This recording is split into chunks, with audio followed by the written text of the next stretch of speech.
Good evening. आज का video ध्वनि के बारे में बताएंगे कि ध्वनि किस प्रकार से कार्य करती है, किस प्रकार से ध्वनि आगे बढ़ती है। तो सबसे पहले हम देखते हैं कि ध्वनि के गुण कितने हैं। तो ध्वनि के 3 गुण पाए जाते हैं ध्वनि में।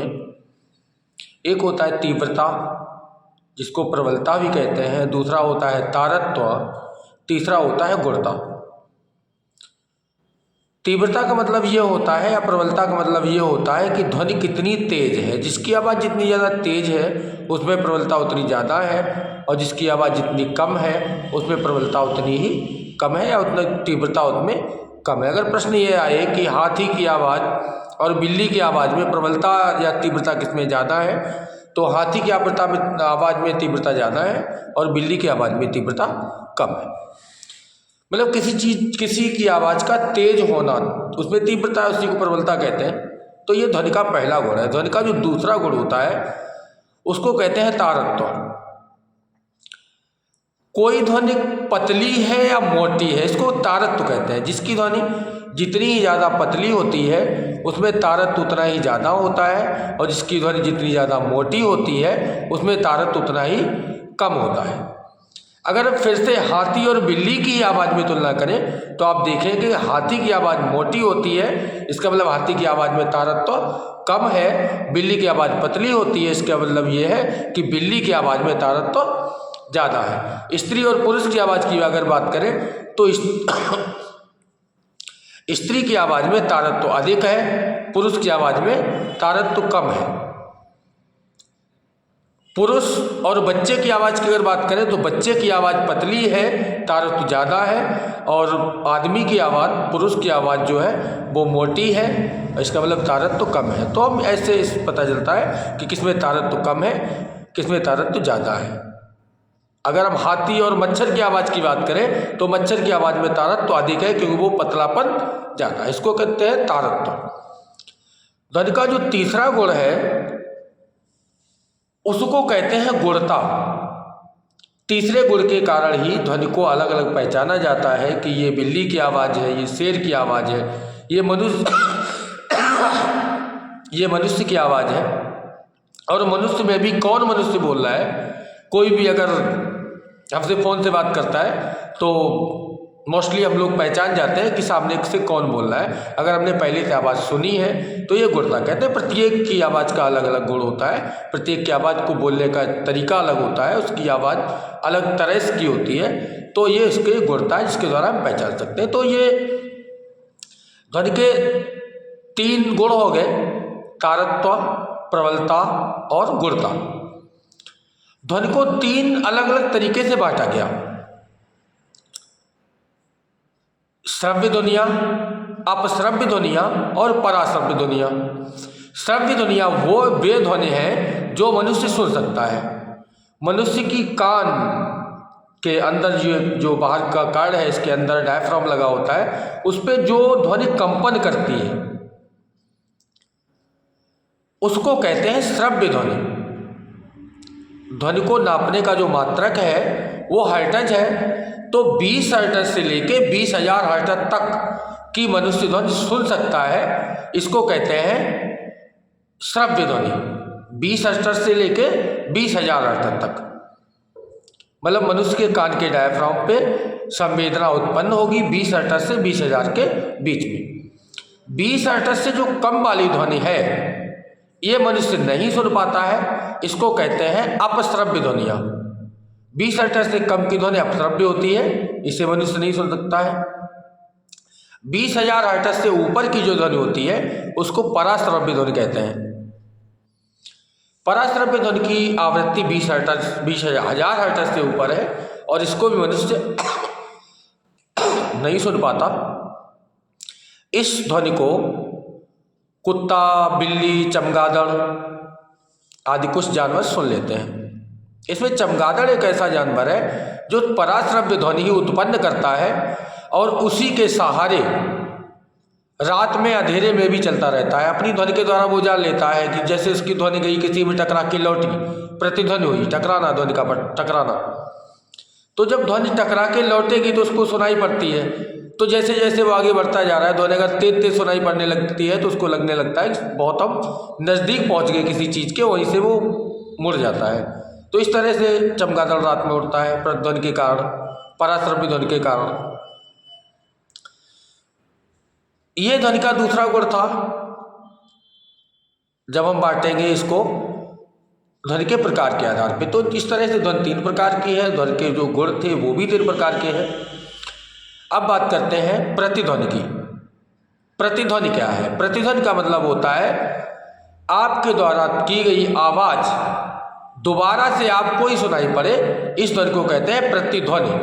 आवाज़ का किसी भी वस्तु से टकराकर वापस लौटना प्रतिध्वनि कहलाता है। प्रतिध्वनि के लिए न्यूनतम की जो दूरी चाहिए होती है वो 17 मीटर होती है। अगर कोई दूसरा पिंड, दूसरा पदार्थ 17 मीटर या उससे अधिक की दूरी पे है तो आवाज़ प्रतिध्वनि करेगी। अगर उससे कम दूरी पे तो आवाज़ प्रतिध्वनि नहीं करेगी, क्योंकि कान के ऊपर आवाज़ का प्रभाव 1/10 सेकेंड ही रहता है। 1/10 सेकेंड तक ही रहता है, क्योंकि अब 17 मीटर की दूरी पे आवाज़ टकराई है, उसके बाद जब तक वो आई है तो 1/10 सेकेंड अगर पहले लौट आएगी तो प्रतिध्वनि नहीं सुनाई पड़ेगी। 1/10 सेकेंड के बाद अगर लौट के आएगी तो प्रतिध्वनि की आवाज़ सुनाई पड़ेगी। तो ये है इसका प्रतिध्वनि। ध्वनि का एक और गुण होता है जिसको कहते हैं अनुनाद। जब किसी प्राकृतिक चीज़ की जो आवृत्ति है और निकली हुई आवृत्ति, जो निकाली गई वो आवृत्ति दोनों बराबर हो जाती है, तो इस गणना को, इस घटना को अनुनाद कहते हैं। दोनों आवृत्तियों की बराबर की गणना या बराबर जो होता है वो जो घटना कहलाती है वो अनुनाद की घटना कहलाती है। अनुनाद की घटना के कारण ही रेडियो टीवी पे चैनल बदल दिए जाते हैं, केवल फ्रीक्वेंसी चेंज करके चैनल बदल जाते हैं। बांसुरी का बजना भी अनुनाद का ही कारण है। सितार वगैरह जो बजते हैं, जो तारों वाले होते हैं या जो हवा से मुख से फूंक के बजाए जाते हैं, वो सब अनुनाद की घटना पे डिपेंड करते हैं।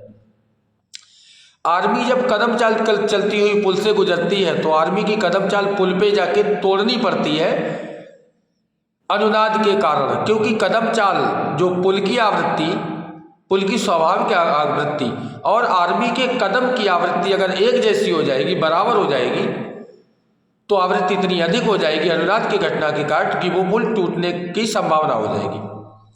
तो ये जो घटना है ना, ये अनुनाद कहलाती है। ये ध्वनि का गुण है।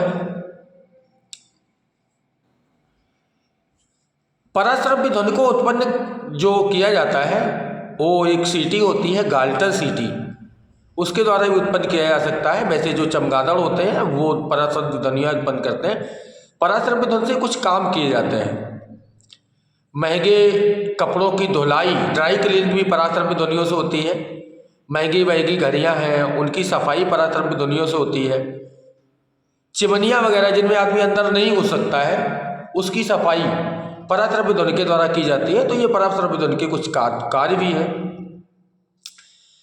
अब ध्वनि को देखना यह है कि ध्वनि चलती कैसे है।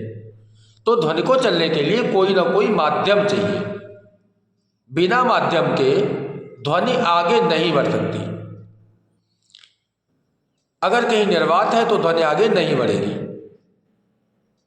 ध्वनि का चलने का जो क्रम है वो ठोस में सर्वाधिक होता है, उसके बाद द्रव में चलती है और सबसे कम गैस में चलती है। और जब गैस भी खत्म हो जाती है उसको निर्वात कहते हैं, वहाँ पे ध्वनि बिल्कुल नहीं चल पाती।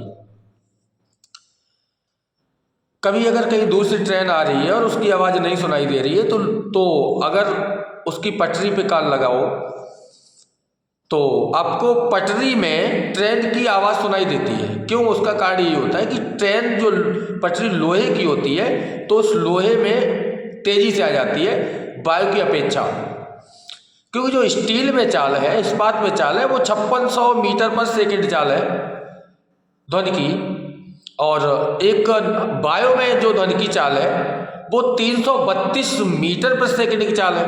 मतलब ध्वनि 1 किलोमीटर जाने में 3 सेकंड का समय लेती है अगर हवा में जाएगी तो। और किसी ठोस में आएगी, जैसे कि लोहा है, इस्पात है, तो इसमें 5600 मीटर चल के आएगी 1 सेकंड में, इसलिए 5600 मीटर की दूरी भी 1 सेकंड में सुनाई देती है। प्रकाश की चाल बहुत ज़्यादा होती है, 3 लाख किलोमीटर पर सेकंड होती है, इसीलिए जब बादल गरजते हैं तो प्रकाश की चमक पहले सुनाई देती है और जो ध्वनि होती है ये बाद में सुनाई देती है। बादलों का गर्जना बाद में सुनाई देता है। इसका कारण यही होता है कि ध्वनि को आने में समय लगता है। ध्वनि पे ताप, दाब और घनत्व के प्रभाव को देखते हैं कि अगर ताप की बात करें तो जैसे जैसे किसी माध्यम का ताप बढ़ाया जाएगा तो ध्वनि की चाल बढ़ेगी। ताप जैसे जैसे कम होगा ध्वनि की चाल वैसे ही कम हो जाती है। दाब की बात करें तो दाब का ध्वनि के ऊपर कोई प्रभाव नहीं पड़ता है। पिछली बार यूपी पुलिस में ये क्वेश्चन पूछा गया था कि क्या ध्वनि के ऊपर दाब का प्रभाव होता है। दाब बढ़ाने पे ध्वनि की चाल बढ़ेगी, घटेगी, जो की त्यों रहेगी। तो दाब बढ़ाने पे या दाब घटाने पे ध्वनि की चाल अपरिवर्तित रहेगी, कोई फर्क नहीं। घनत्व की बात करें तो घनत्व बढ़ने पर चाल बढ़ती चली जाती है। ठोस का घनत्व सर्वाधिक होता है, ठोस में चाल सर्वाधिक होती है। द्रव का घनत्व उससे कम होता है, उसमें चाल उतनी कम होती है। और वायु का घनत्व और कम होता है, तो वायु में ध्वनि की चाल और कम हो जाती है। इसी तरह से अगर हम आर्द्र या नम वायु देखें तो नम वायु में ध्वनि की चाल अधिक होती है। एक तालाब के आदमी दाईं तरफ खड़ा हो, एक बाईं तरफ खड़ा हो, तो और एक उतनी ही दूरी पे, जितनी दूरी पे तालाब है उतनी ही दूरी पे आदमी सॉरी काफ़ी दूरी पे खड़ा हो, मतलब बराबर दूरी पे खड़े हो, तो जो तालाब के उधर खड़ा हुआ है उसको आवाज़ जल्दी सुनाई पड़ेगी। जो मतलब स्थल भाग में खड़ा हुआ है उसको आवाज़ बाद में सुनाई पड़ेगी। तो ये ध्वनि के थे। संभवतः ध्वनि के पॉइंट आपको क्लियर हो गए होंगे। ध्वनि में लगभग इतने ही पॉइंट बनते हैं। ठीक है, तो आज के लिए ये इतना ही छोटा सा ही वीडियो बनाया है। गुड नाइट, शुभ रात्रि।